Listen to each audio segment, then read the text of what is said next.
Hello students, welcome back to this coordinate geometry lecture series. This is here Anand and you are watching iView Live. So, bachcho, today we are going to start this case study part 3 of coordinate geometry. This is your chapter number 7 of grade 10th. So, let's begin.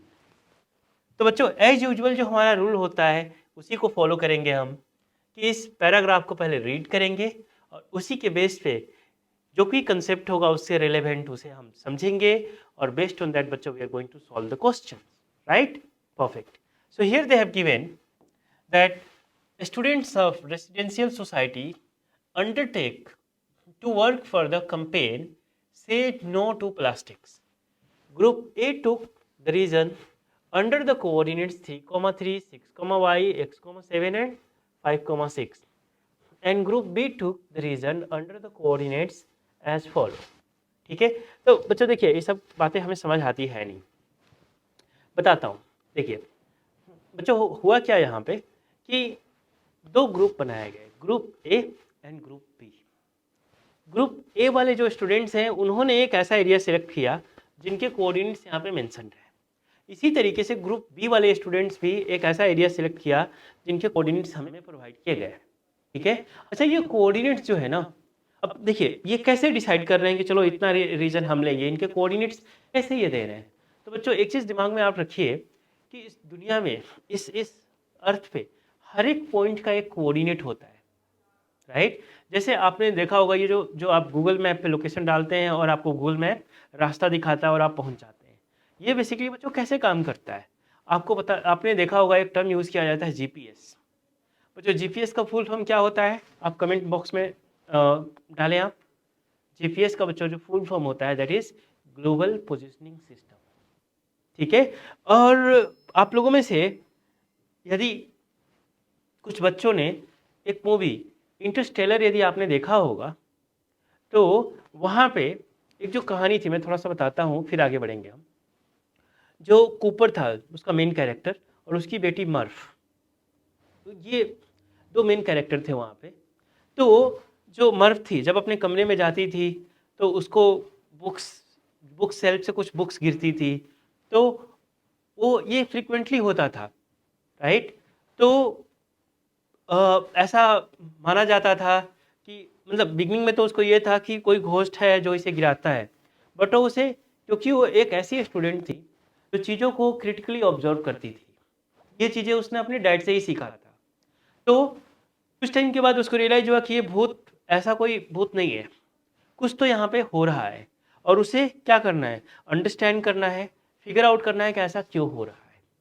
तो जो book shelf से book गिरती थी उसका एक pattern था right. और कुछ टाइम के बाद आपने देखा होगा उस मूवी में जैसे जैसे कहानी आगे बढ़ता है कि एक बार तूफान आता है और तूफान आने के बाद ये जैसे ही घर पहुंचते हैं तो विंडो क्लोज करना ये भूल जाते हैं और वहाँ से बहुत सारे डस्ट पार्टिकल्स अंदर आता है.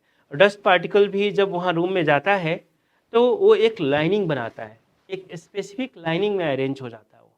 और उस जब लाइनिंग को ये डिकोड करते हैं तो उनको पता चलता है कि ये कोई लाइनिंग ऐसे नॉर्मल लाइनिंग नहीं है, वो एक कोड है राइट. और उस कोड को जब ये डिकोड करते हैं तो उनको पता चलता है एक स्पेसिफिक लोकेशन का कोऑर्डिनेट जो ऐसे गूगल मैप पे भी उन्हें नहीं दिखाई देता है.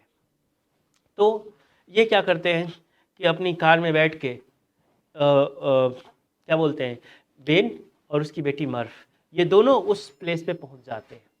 और वहाँ पहुँचने के बाद इनको एक नया चीज़ पता चलता है कि वहाँ पे जो आपका नासा का एक रिसर्च सेंटर मिलता है इनको, और इन्हें वहाँ पे क्या बोलते हैं अरेस्ट कर लिया जाता है और इनसे कई सारे क्वेश्चंस, रोबोट था कई सारे क्वेश्चंस पूछना चालू कर देता है. और फिर बात की कहानी जो है आप मूवी देखेंगे तो आपको आइडिया लगेगा कि आगे क्या होता है और कैसे चीज़ें चलती है. Definitely it is a very interesting movie and worth watching it. ठीक है, तो मैंने ये इसलिए ये जिक्र किया आपसे कि जो कोऑर्डिनेट है इस अर्थ पे हर एक पॉइंट का एक कोऑर्डिनेट होता है. जैसे कि उस मूवी में दिखाया गया कि ये कोड से एक लोकेशन का पता करते हैं, कोऑर्डिनेट निकालते हैं और उसी कोऑर्डिनेट को फॉलो करके उस स्पेसिफिक लोकेशन पे पहुंच जाते हैं राइट. तो यहाँ भी वही चल रहा है, कुछ ऐसा है कि स्टूडेंट्स का 2 ग्रुप बना और इन दोनों ग्रुप को एक एक रीजन दे दिया गया है। कुछ एरिया इधर ग्रुप बी को दे दिया गया, कुछ ग्रुप ए को दे दिया गया। ग्रुप ए के कोऑर्डिनेट्स बता दिए गए और ग्रुप बी के भी कोऑर्डिनेट्स बता दिए गए। उससे क्या करेंगे, वो लाइन ड्रॉ करके अपना एरिया डिसाइड कर लेंगे और उसमें ये कैंपेन चलाएंगे, क्या, से नो टू प्लास्टिक्स। ठीक है, ऑलराइट। तो आइए वापस आते हैं अपने क्वेश्चन पे बच्चों। यहाँ पे हम लोग एक काम करते हैं, इन दोनों ग्रुप्स के कोऑर्डिनेट को पहले नोट भी कर लेते हैं। तो यहाँ पे बच्चों मैं लिखने वाला हूँ ग्रुप ए और इनके कोऑर्डिनेट्स नोट किया जाए, ग्रुप ए। तो बच्चों ग्रुप ए के कोऑर्डिनेट्स क्या दे रखा है इन्होंने, 3,3। फिर क्या दे रखा है, 6, y, x, 7 एंड 5, 6। और बच्चों ध्यान दीजिएगा, इसे ना सेम ऑर्डर में रखना है, आप इसे मिक्स इधर नहीं करेंगे। इसी तरीके से हमारे पास ग्रुप बी के भी कोऑर्डिनेट्स हैं। ऑलराइट, आइए चलिए, तो ग्रुप बी के कोऑर्डिनेट्स को भी बच्चों हम यहाँ पे नोट करते हैं। लिखिए यहाँ पे ग्रुप बी। तो ग्रुप बी के कोऑर्डिनेट्स क्या दे रखे हैं इन्होंने दे रखा है बच्चों 1, 3 और क्या दे रखा है 2, 6 देन 5, 7 देन 4, 4। ये जो है हमें कोऑर्डिनेट्स दे रखा है इन्होंने ग्रुप बी का। अब देखिएगा जरा सा, आगे की कहानी यहाँ पे कुछ और नहीं बना रखा है, बस एक अच्छा सा ड्राइंग है, say no to plastic bag, something like that.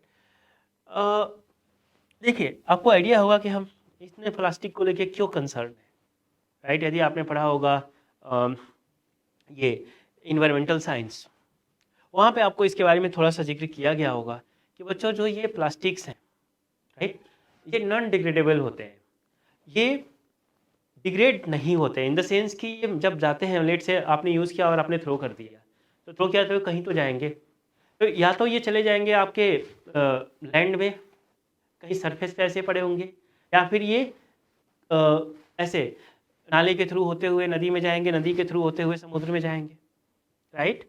तो यदि ये लेट से लैंड पे कहीं पड़े हैं, तो क्योंकि ये बायोडिग्रेडेबल सब्सटेंस नहीं है, तो ये डिकम्पोज नहीं होगा। ये डिकम्पोज नहीं होगा तो एज इट इज ये पड़ा रहेगा बहुत टाइम तक, और क्या करेगा, जो लैंड है उसकी फर्टिलिटी को इफेक्ट करता है। मतलब कि जो लैंड है फर्टाइल है, जहाँ पे आप प्लांट्स को ग्रो कर सकते हैं, यदि वहाँ पे बहुत सारे ढेर सारे प्लास्टिक बैग्स या प्लास्टिक के सब्सटेंस वहाँ पे चले जाएं, तो बच्चों उस लैंड की फर्टिलिटी जो है वो काफ़ी इफेक्टेड हो जाती है, और वहाँ पे एक तरह से वो लैंड जो है बिल्कुल इनफर्टाइल हो जाता है, राइट, बैरन हो जाता है, बंजर हो जाता है, और वहाँ पे आप प्लांट्स को ग्रो नहीं कर पाते हैं। तो इस तरीके से देखा जाए बच्चों, तो ये तो बहुत ही हमारे लिए डेंजरस बात है। यदि इंडिया जैसी कंट्री में सोचिए कि बहुत सारे लैंड जो है बैरन हो जाए, बंजर हो जाए, तो आप देखिए कि यहाँ की जो पॉपुलेशन है ज़्यादातर फार्मर्स हैं, उनकी जो लाइवलीहुड है उसी पे डिपेंड करती है, राइट। तो डेफिनेटली हमारे लिए बहुत बड़ा कंसर्न है, और गवर्नमेंट भी इस चीज़ को बड़े क्या बोलते हैं अच्छे से समझती है। और देखिए ये किसी एक इंसान की फाइट नहीं है, ये एक ग्रुप, हर एक इंडिविजुअल की फाइट है। मतलब किसी एक लेवल पे आप नहीं कर सकते, हर एक लेवल पे इसकी अवेयरनेस देनी जरूरी है, और हम सबका इसमें कहीं ना कहीं कंट्रीब्यूशन होना बहुत जरूरी है, राइट। तो आइए अब अपने क्वेश्चन पे लौट चलते हैं, हम बाकी की बातें हम करते रहेंगे आपसे। चलिए, तो क्वेश्चन में क्या दे रखा है इन्होंने कि if region covered by group A forms a parallelogram. ये कहानी हमारे लिए इंपॉर्टेंट है। ये बोल रहे हैं क्या कि जो भी रीजन है ग्रुप ए को जो दिया गया है, ये एक पैरेललोग्राम फॉर्म कर रहा है, ठीक है। तो बच्चों हम भी क्या करते हैं, पैरेललोग्राम बना देते हैं। पैरेललोग्राम में होता क्या बच्चों, जो इनके साइड्स होते हैं इक्वल एंड, देखिए जो ये जो अपोजिट साइड्स है ना, they are equal and parallel, है ना। ये दोनों अपोजिट साइड्स हैं, ये भी क्या है, इक्वल एंड पैरेलल है। और बच्चों इनके जो डायगोनल्स होते हैं वो एक दूसरे को क्या करते हैं, वो एक दूसरे को बाइसेक्ट करते हैं। बाइसेक्ट का मतलब क्या है, वो एक दूसरे को आधा आधा में बांट देते हैं। दो पार्ट में, दो इक्वल पार्ट में बांट देते हैं। आइए देखिए, सो इसे ना पहले नंबरिंग कर देते हैं हम। इसकी नेम दे देते हैं बच्चों ए, इसे कर देते हैं बी, इसे कर देते हैं सी और इसे कर देते हैं डी। और ध्यान दीजिएगा इनके जो कोऑर्डिनेट जब आप रखेंगे ना तो बिल्कुल इसी ऑर्डर में रखेंगे। जैसे यहाँ पे रख दिया आपने 3,3, यहाँ पे बच्चों आपने लिख दिया 6,y, यहाँ पे आपने रख दिया x,7 और बच्चों यहाँ पे आपने लिख दिया 5,6। ठीक है, अब ध्यान दीजिएगा यहाँ पे इनको ज्वाइन करिए। This is the diagonal, this is the diagonal. अब ये कहाँ पे एक दूसरे को इंटरसेक्ट कर रहे हैं? यहाँ पे। Let me mark this as point O. और बच्चों अभी हमने डिस्कस किया आपसे कि जो पैरेललोग्राम होता है उसके डायगोनल एक दूसरे को क्या करते हैं? बाइसेक्ट करते हैं। तो ये यहाँ पे एक दूसरे को इंटरसेक्ट कर रहे हैं, तो इसका मतलब ये हुआ कि ये जो BD है, ये पॉइंट O BD को दो इक्वल पार्ट में बांट रहा है और इसी तरीके से बच्चों पॉइंट O AC को भी क्या कर रहा है? दो इक्वल पार्ट में डिवाइड कर रहा है। यानी हम बोल सकते हैं कि OA will be equal to OC and OB will be equal to OD। यानी बच्चों ये जो O पॉइंट है वो AC का मिड पॉइंट है और BD का भी क्या है? मिड पॉइंट है। इतना क्लियर है? बहुत बढ़िया। आइए चलिए, तो इसी चीज को मैं आगे बढ़ाता हूँ और मैं लिख देता हूँ यहाँ पे कि जो पॉइंट O है ये क्या है बच्चों? Point O is the midpoint of AC and BD. This is the midpoint of AC and BD. Correct. और हमने पीछे देखा हुआ है कि मिड पॉइंट के कोऑर्डिनेट्स कैसे निकालते हैं। बच्चों यहाँ पे मैं लिखता हूँ, अब देखिए पॉइंट O तो एक ही है और यही मिड पॉइंट है AC का भी और यही मिड पॉइंट है BD का भी। तो एक बार हम क्या करेंगे कि मिड पॉइंट ऑफ AC निकाल लेंगे और बच्चों मिड पॉइंट ऑफ BD निकाल लेंगे। क्योंकि ये सेम पॉइंट है तो हमें कोऑर्डिनेट भी सेम मिलने चाहिए। तो हम यहाँ पे लिख सकते हैं कि mid point of AC, mid point of AC यानी इसके जो कोऑर्डिनेट्स हैं will be same as that of mid point of BD, mid point of BD। बच्चों हम किसको इक्वल करा रहे हैं? AC के मिड पॉइंट कोऑर्डिनेट्स को और BD के मिड पॉइंट के कोऑर्डिनेट्स को बच्चों इक्वेट करा रहे हैं और कुछ नहीं कर रहे हैं। तो ध्यान दीजिएगा यहाँ पे AC क्या है आपका? ये रहा, है ना। इसके मिड पॉइंट कैसे निकालेंगे? तो इनका x कोऑर्डिनेट दोनों को ऐड करके 2 से डिवाइड, इनका y कोऑर्डिनेट दोनों को ऐड करके 2 से डिवाइड। तो बच्चों 3 + x, यहाँ पे हम कर देंगे 3 + x divided by 2, 3 + 7 divided by 2। और बच्चों BD क्या है? देखिए आपका ये रहा। तो इसका 6 और 5 दोनों को ऐड करिए, तो 6 + 5 डिवाइडेड बाई 2, 6 + 5 डिवाइडेड बाई 2, इनका y कोऑर्डिनेट ऐड करिए, y + 6 divided by 2, y + 6 divided by 2। Clear है यहाँ तक? Very good. अब बच्चों देखिए x को x के साथ इक्वेट, y को y के साथ इक्वेट। ये रहा आपका x + 3 डिवाइडेड बाई 2, हो जाएगा बच्चों 11/2। अब यहाँ से लिख सकता हूँ मैं कि x + 3 divided by 2 is equal to 11/2 and 7 + 3 that is 10/2 is equal to y + 6/2। Clear है यहाँ तक? अब देखिए बच्चों ये 2 से 2 कट, तो x + 3 इज इक्वल टू 11, तो x इज इक्वल टू, इस 3 को उधर भेजिएगा आपको मिल जाएगा जी 8। यहाँ से देखिए 2 से 2 कट, तो 10 इज इक्वल टू y + 6। तो बच्चों y इज इक्वल टू कितना मिल जाएगा? 6 को इधर लाएंगे आपको मिल जाएगा 4। करेक्ट। और देखिए हमसे पूछा क्या जा रहा था इसमें? हमसे यही पूछा जा रहा था कि x एंड y का क्या वैल्यू होगा। यानी बच्चों यहाँ जो मिसिंग पार्ट है ये y और ये जो x, इसका वैल्यू क्या है? हमें क्या मिला? x is equal to 8 and y is equal to 4। Clear है यहाँ तक? चलिए तो विच ऑप्शन बच्चों? x is equal to 8, y is equal to 4। x is equal to 8, y is equal to 4, that is option A. Clear? चलिए आइए अब आगे बढ़ते हैं। इन्होंने क्या दे रखा है? Perimeter of the region covered by group A. इसका पेरीमीटर पूछ रहे हैं। और बच्चों पेरीमीटर होता क्या है? पेरीमीटर आपको बताया गया है कि जो सम ऑफ आउटर बाउंड्री, यानी जो आउटर बाउंड्री है ना उसका टोटल लेंथ निकाल दीजिए, that is nothing but the perimeter. ठीक है। तो बच्चों यहाँ पे पेरीमीटर यदि निकालना होगा मुझे तो क्या करना पड़ेगा, हमें करना होगा A B, B C, C D and A D, इन सबको, इनका सबका लेंथ निकाल के सबको ऐड कर देंगे। बट एक चीज़ ना यहाँ पे थोड़ा ध्यान रखना होगा बच्चों, जो ए बी है और जो सी डी है, आपको नहीं लगता कि दोनों ये इक्वल एंड पैरेलल है? इसका मतलब आपने ए बी का लेंथ निकाला तो ऑटोमेटिकली आपको सी डी का लेंथ पता है। इसी तरीके से बच्चों लेट से आपने बी सी का लेंथ निकाल लिया या आपने ए डी निकाल लिया तो बी सी का भी लेंथ आपको पता है। सिंपल। तो काम करते हैं, देखिए वाई का वैल्यू कितना मिला हमें, वाई का वैल्यू बच्चों 4 मिला है। ये वाला लेंथ निकाल लेते हैं। ये जो है यहाँ पे लिख दीजिए जी 4, ये हो गया 6,4 और ये है 3। ए बी का वैल्यू बताइए, यहीं पे यूज कर लेते हैं बच्चों। ए बी बताइए क्या है, तो ए बी आपको निकालना है डिस्टेंस फॉर्मूला से, और डिस्टेंस फॉर्मूला क्या होता है, under root x2 minus x1 whole square plus y2 minus y1 whole square.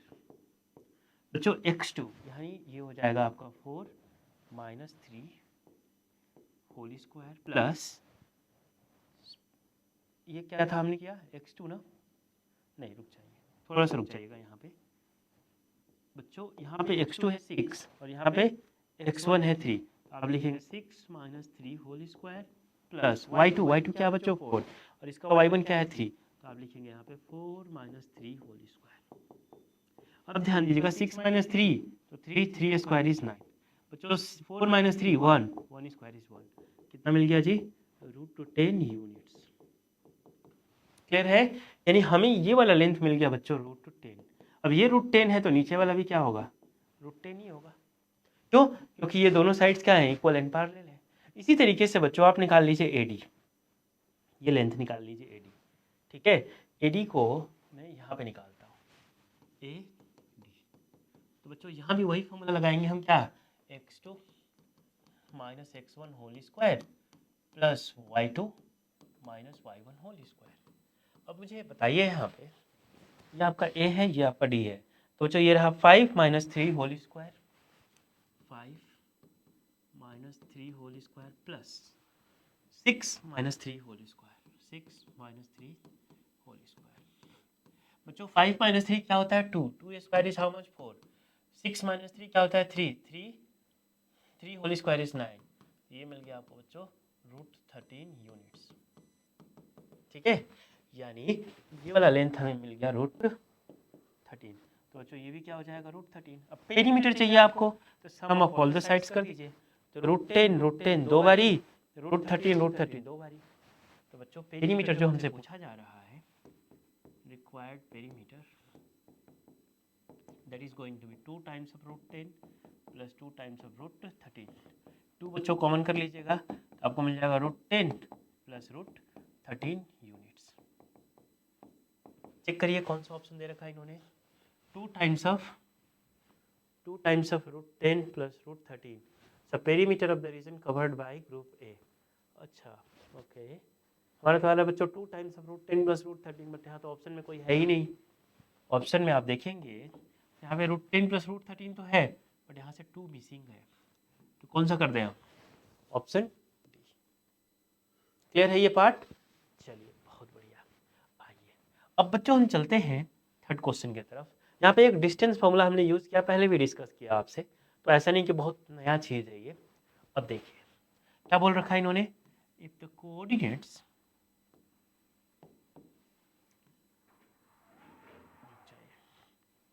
if the coordinates of region covered by group P taken in the same order forms a quadrilateral, then the length of each of its diagonal।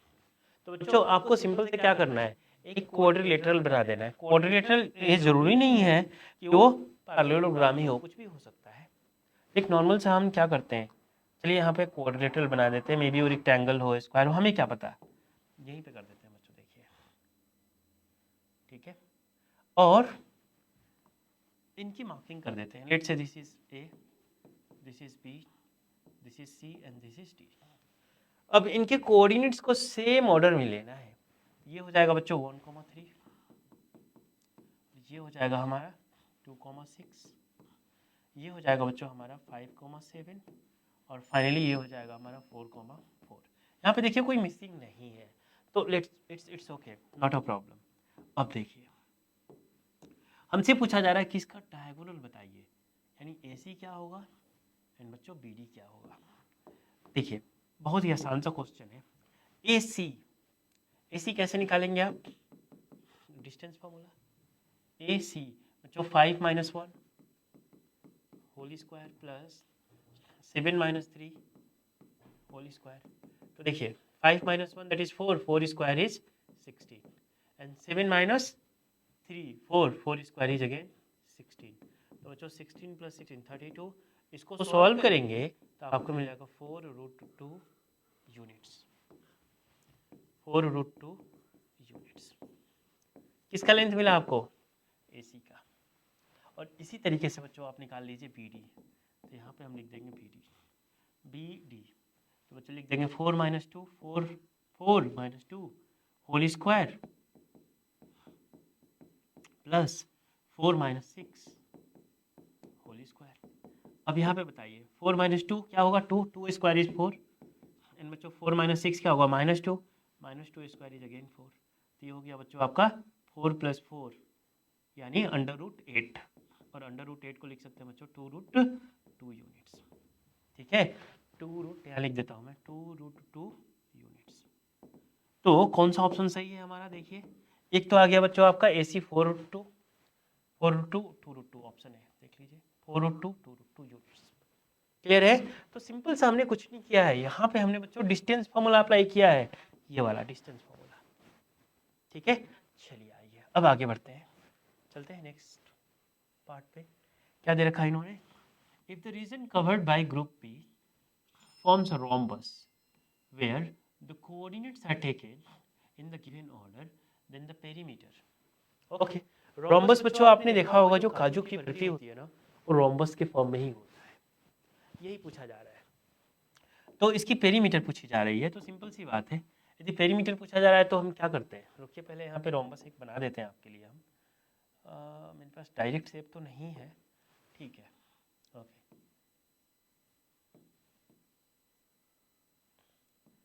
All right,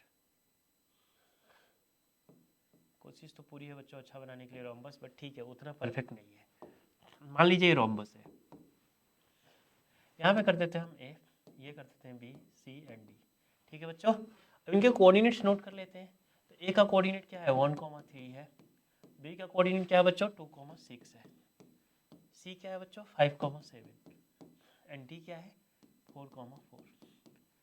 अब देखिए rhombus में भी जो opposite sides होता है वो बच्चों equal and parallel होता है, ये साइड का लेंथ और ये इक्वल होगा, और ये लेंथ बच्चों दोनों इक्वल होगा। तो हम क्या करेंगे AB का लेंथ निकाल लेते हैं, देखिए AB निकालिए चलिए, तो डिस्टेंस फॉर्मूला यूज करिए AB। तो बच्चों ये हो जाएगा 2 minus 1 whole square plus 6 minus 3 whole square.